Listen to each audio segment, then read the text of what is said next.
Iran, after the Islamic Revolution nearly 50 years ago, is facing an existential challenge yet again, but this time with utmost severity, with the US and Israel pounding it with missiles.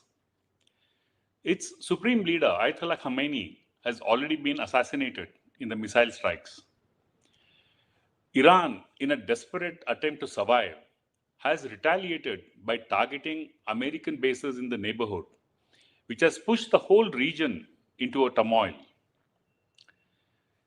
To understand the ramifications of these developments, the Federal uh, talks to Meena Singh Roy, who holds a PhD from Delhi University with specialization in Central Asia and West Asia.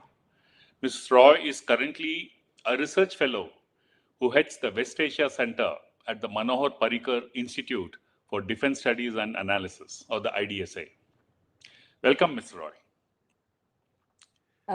Thank you. It's pleasure. I'm a former head. Just little correction to it. That's it. That's all. And it is pleasure to be on your channel. So sure. Thank you. Let's go straight to the brass tacks, as they say. Ayatollah Khameini has been killed. The West Asian region is in a turmoil, and the world is watching helplessly. How do you assess this situation? Well, I think I've been watching the developments in this region for a very long time. And as far as Iran-US relations are concerned, I think we should understand the paradigm shift happened on October 7th. And I think since then, the major issues that people have been predicting did not happen. This is one region where I think we have seen the strategic surprises. We've also seen major strategic, I would say, fault lines, and mistakes done by various powers who've been involved, in different capacities to look at their own interest. So I was not surprised when this attack happened. In fact, we've been talking, debating. The question was only that when it will happen and how, to what extent it will happen. The 12-day war, that happened in past, definitely, gave a signal to Iran that this is likely to happen. And today they were better prepared, but I would look at Iran as a very weak country today, but that does not mean Iran is weak in sense that there are limitations today. Their strategic assets, Hezbollah, Hamas, and to an extent, Houthis are there, but those groups have been weakened today. So it is, and then the internal,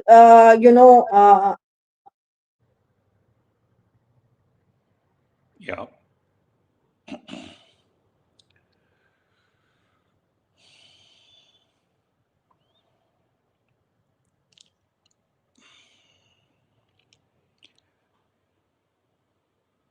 Hello. Yeah.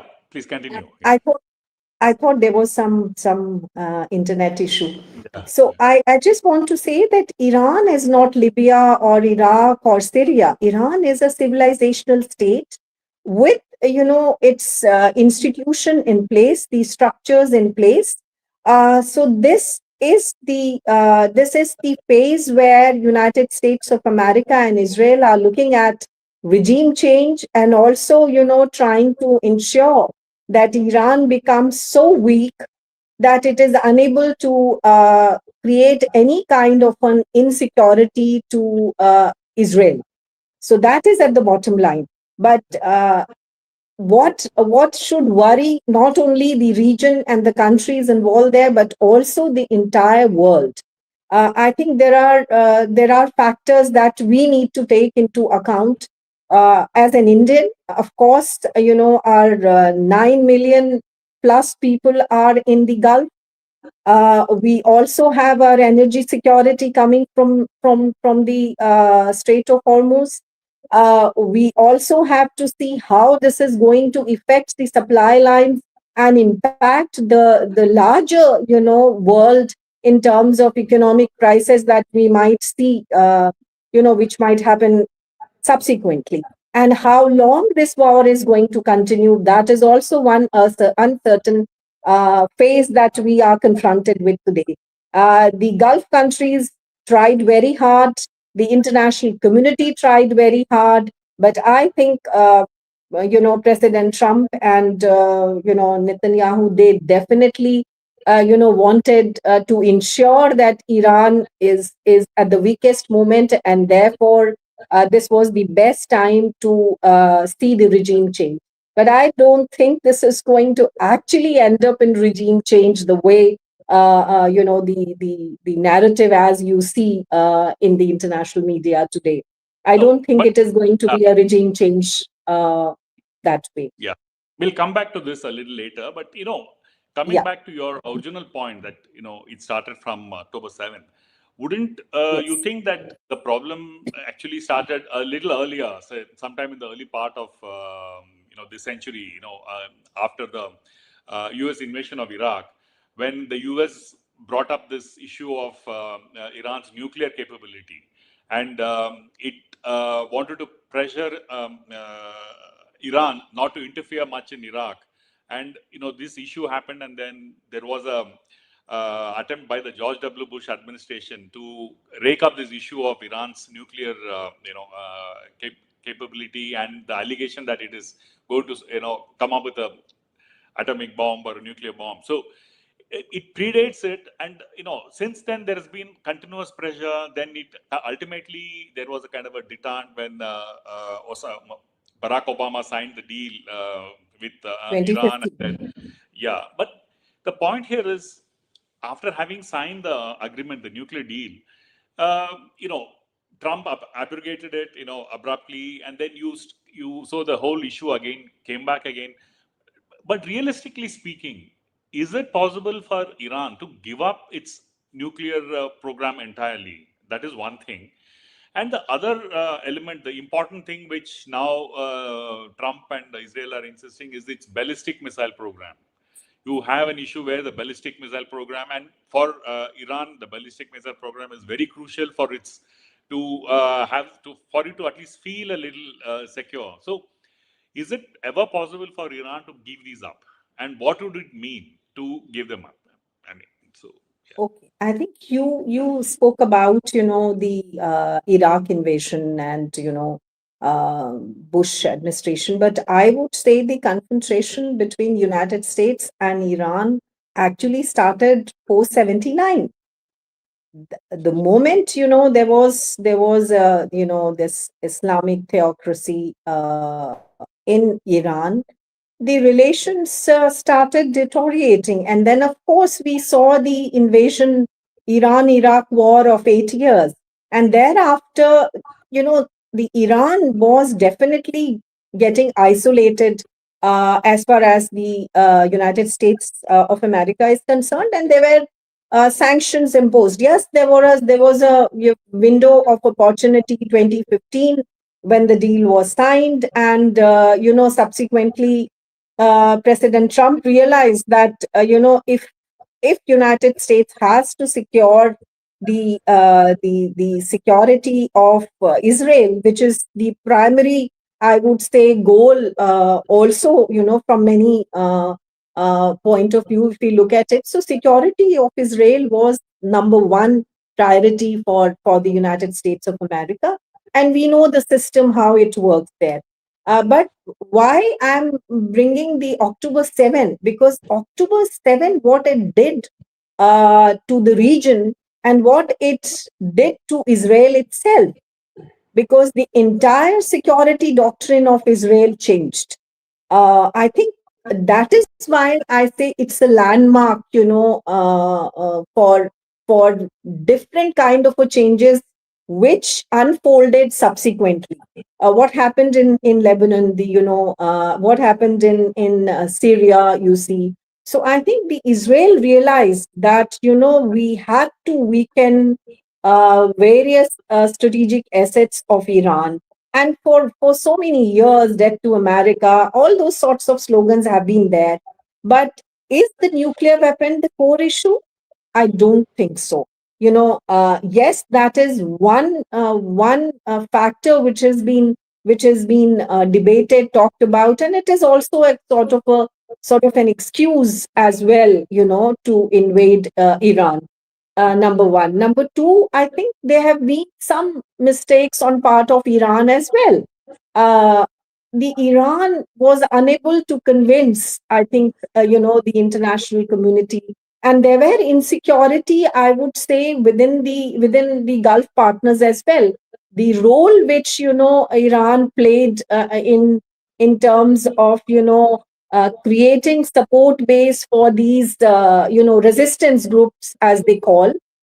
But at the same time, they said we have signed NPT and we don't want to go nuclear, but we need civil nuclear energy, which is our right, and therefore, we should be allowed. We are a sovereign, independent nation. We don't want to go nuclear. And even if we go through various reports of IAIA, then we see how it did not actually say that Iran, yes, the uranium enrichment percentage was increased, and that became a major challenge for Israel. Israel is a small country, number one. Number two, during the 12-day war, the barrage of missiles which were fired from Iran, to Tel Aviv and other areas there, they did some damage there as well. So what I personally feel is, Iran's nuclear issue is one aspect, the ballistic missile issue is another aspect, and what they want is the nuclear deal on terms and conditions of United States of America and Israel, how they want to craft it, which is unacceptable to any nation, which is a country like Iran. They said we are a sovereign, independent nation, and we would look at our national interest. We would not. They have seen what happened, in Iraq. They saw what happened in Libya. They saw what happened in Syria. And what is happening to North Korea is another example, because it's a nuclear weapon state today. That's true. Nobody would attack. So, what is the signal which Iran is getting? If you are a nuclear weapon state, then nobody will attack. That's true. So Exactly. So that is. So, will they give up their ballistic missile program? I don't think. It is a suicidal thing for them, which I don't think they would agree. At least the present regime would not agree. Even if Supreme Leader, was alive or dead, I don't think. I mean, he's no more today. That's a big blow to the present regime per se. But they have structures in place. They have constitutionally, probably the way they have created an interim leadership council. So they have structures in place which will work. But yes, the damage is more to Iran as compared to others. the intriguing part of this conflict is that you also have a set of people in Iran who are opposed to the revolution. So that's why you occasionally find these protests happening. There's a call for reforms, and then you also have a similar or even more number of people who support the revolution. So within Iran, it's not like it's a monolith kind of support which the regime Absolutely. enjoys. So in this situation, as of now, that we see, though the structures are there in Iran for it to kind of safely, let's say, navigate the situation, isn't Yeah. there also an element of criticality or vulnerability which Iran is going through, or will there be an attempt to within the country for in some kind of a coup or some kind of a resistance from the people who are anyway the opponents of the regime? Is that possible, you think? I, I think if I look at it from here, and what is it that is driving the people of Iran today? Was Khomeini loved by everybody in Iran? No. there were economic, hardships which Iran was going through because of the sanctions. People wanted, and let's not forget how Bazaris reacted, recently when the unrest happened. Yeah. So there were serious internal problems and issues. But whenever there have been serious issues and problems, and the movements, the internal unrest has been suppressed very violently within the country as such. We've seen in past in 19 and before Yeah. that, and how it has happened. So there are definitely, there is definitely a division, I would say. Whereas there are people who are supporting the resistance, whereas there are who are not. They want change. They want change, but they don't want insecurity. They don't want Iran to be Iraq. They don't want Iran to be Syria. So I think that difference is very much there. Now, how things are going to unfold internally, we have to keep in mind that the IRGC is still going very strong. Unless there is a division within these forces, then I think, things might change. But at this stage, it is very difficult to predict that, the group of people who are wanting change, and they would suddenly topple the whole system, and, there would be something like what happened in 1979. Uh, I personally, I'm putting my head on block, and I personally feel that, the change has to come from within. What I'm trying to say is that the existing regime, you have some moderate people. There are people who are put behind bars, or there are people who are still, within the hardcore system, there are moderates. So those moderates may be, given more strength and more support from the outside to take charge once it is really weakened. At this point in time, I would say we will have to wait and see how this conflict unfolds. To what extent the war will continue, for how many days it will continue, for how many days, the Revolutionary Guard and the security forces within Iran are able to sustain this momentum. To what extent they will be able to damage or break, the opposition and the united, I would say, fight which is being imposed on them. So there are a lot of questions which are difficult to answer at this moment, I would say.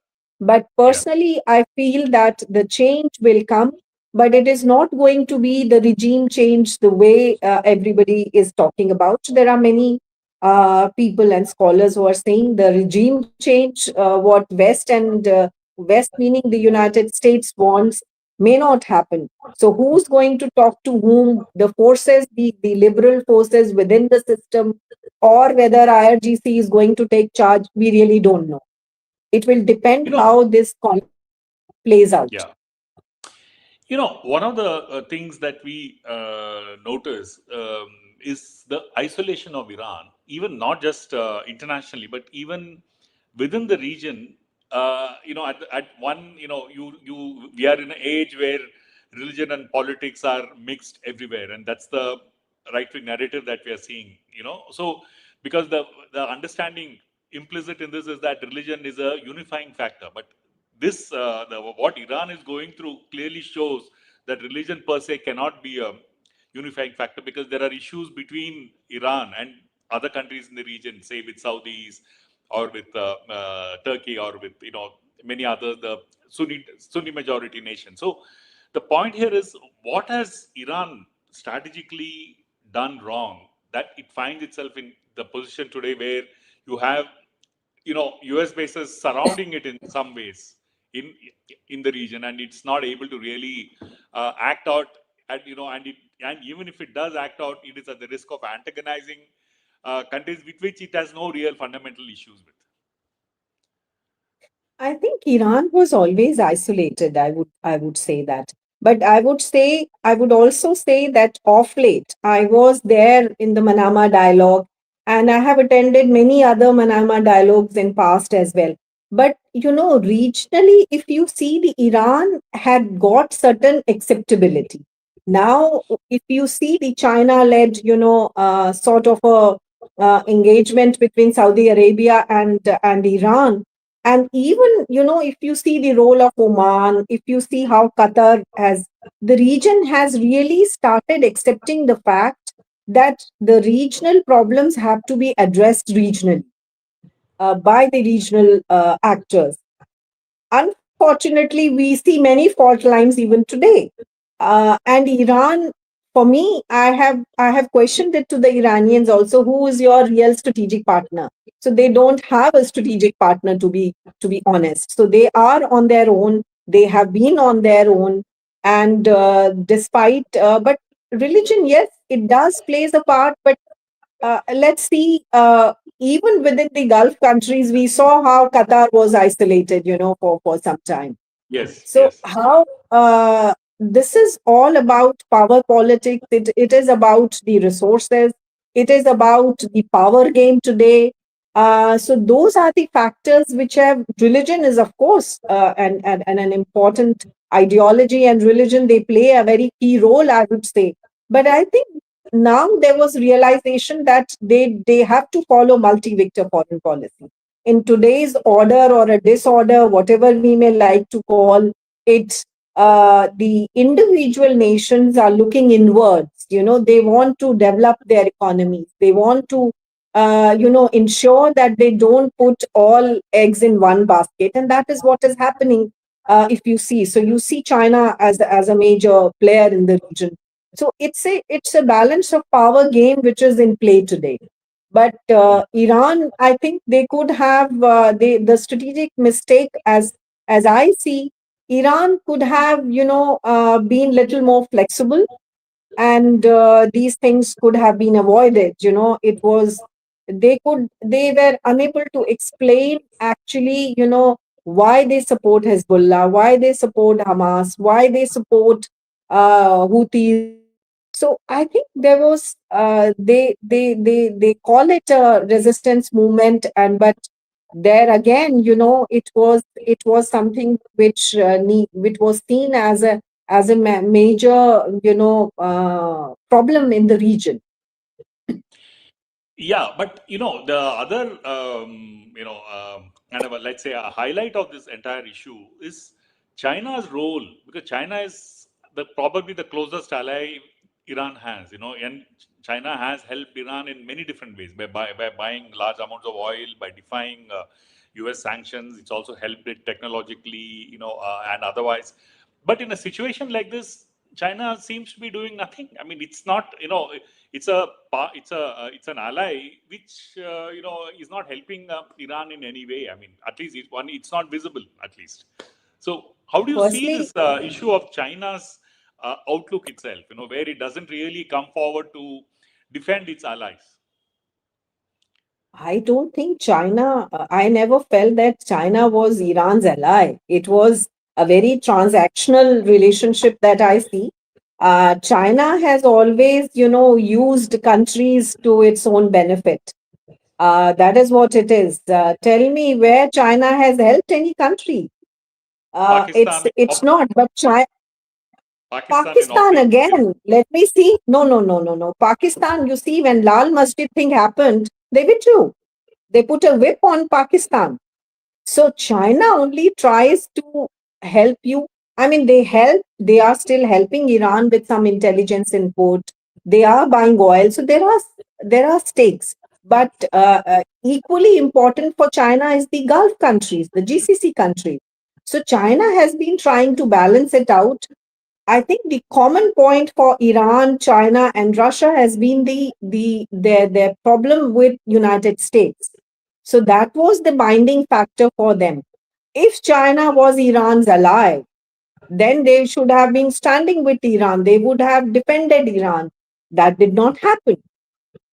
And I don't But think he even, yeah, But this is a complaint against China per se, because China doesn't seem to really, look at the world the way the West sees. For instance, if you see Europe, they all got together when Trump threatened to buy Greenland, and though they are NATO allies and they are friends, Europe put its foot down and said, sorry, you can't go further than this, and they drew a line, and Trump had to back off.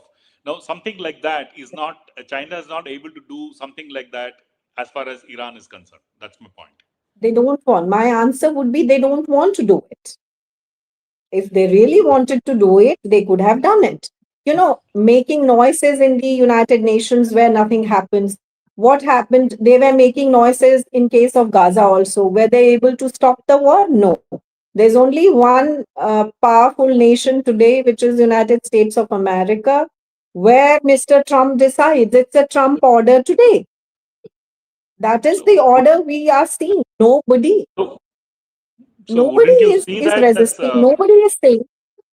So wouldn't you see that as China's limitation, that it doesn't want to antagonize the US because it has its own relationship parallelly with the US? Exactly. So it Exactly. doesn't want to, yeah, So I that, don't think it's China wants to. yeah. So, and as far as Russia is concerned, it has, caught up in its own war with Ukraine. So Russia too is completely, off the chart. I mean, it's not on the table at all as far as Iran is concerned. But, coming to the other point, if you look at it, if you look at the last 20 years, Israel and the US, and of course, they have managed to divide this region completely to a Yes. point where today you have most countries who are allied not just with the US but with Israel itself. So where do you see this going? I mean, what's happening to the region and what's happening to the Palestinian issue? I mean, they're all interconnected anyway. So They are interconnected. When I started looking at this region and I realized the complex set of problems that the region faces today, it's like a web. It's like a spider web. I mean, if you see the old situation, you unknot one problem, you get stuck in another one. So, as far as the Palestinian issue is concerned, there is more hue and cry. What is the Gaza peace plan? It is a peace plan crafted, drafted, and done. Yes, the others were just nodding their head. That's it. But it was again. That is why I say it is a Trump order, which is being, implemented everywhere with some limitations wherever it can get through the things. It is doing its own way. But what I feel is that the Palestinian issue is still in limbo. uh, there are no serious, I would say, backer the way it was. But at least this 2 years of war in Gaza has created so much debate. So I think that brought the Palestinian issue back as far as the region is concerned, as far as the international community is concerned. Everybody wants to help, but who are the stakeholders really wanting to make a serious changes whereby these things, there is some respite. We still feel that the peace, it's a kind of a cold peace where things are moving. When and how things are going to change, we really don't know. There are more question marks than the answers that we see. yeah. So So in I'm not very sure how much time it is going to take. The Gulf countries themselves were dealing with so many problems and challenges, and now we have this Iran, US, Israel war, which has again, completely diverted the attention from Palestinian issue to the Iran issue. Right. So, in fact, coming back in conclusion, I would say, if you can hazard a guess as to which way, it's going to go forward as far as Iran is concerned, how would you see it playing out, over the next few days or, a few months? Where do you think, how do you think this is going to end? I mean, at least not just the conflict, but even post that. I mean, though it's of course too much of a hypothetical question to ask, but You are asking a very difficult question. You are asking me to predict something that even I approximately. don't have. But I think I would still feel, that we will have to see who blinks first. Whether it is Iran when they feel that the more destruction is coming to their country, will that be the moment when this war will end, or will there be enough pressure from the international community that will come on President Trump, and also the top leaders who may communicate with President Trump and say enough is enough. You see, you have killed supreme leader.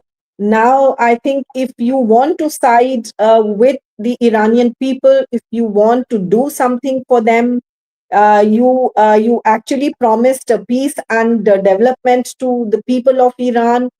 That is going to be the deciding moment as to how that this conflict will end. So the question is, who will blink first, and that will actually decide.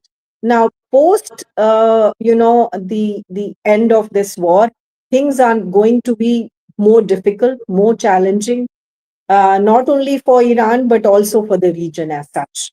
I don't think the end of this war is going to bring out a real peace in the region, or it is going to. I think I would reserve my comment on that, but I am not seeing a very optimistic scenario even post war condition within Iran.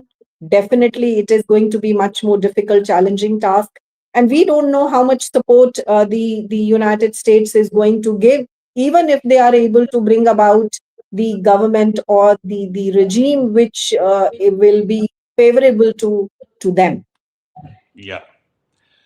Okay, Mr. Roy, on that somber note, let's end the conversation, and thanks so much for talking to the Federal. No, no, it is pleasure and being connected with you, and I feel privileged because you've spent time in the region, so that makes things very different. And I know it is a very difficult situation, and we as an Indian are more worried about our diaspora, our energy, and I think those are the issues which we need to probably do some kind of a scenario building as to how we can manage it in the best possible way. Thank you. Thank Thank you you. so much. Pleasure. Pleasure.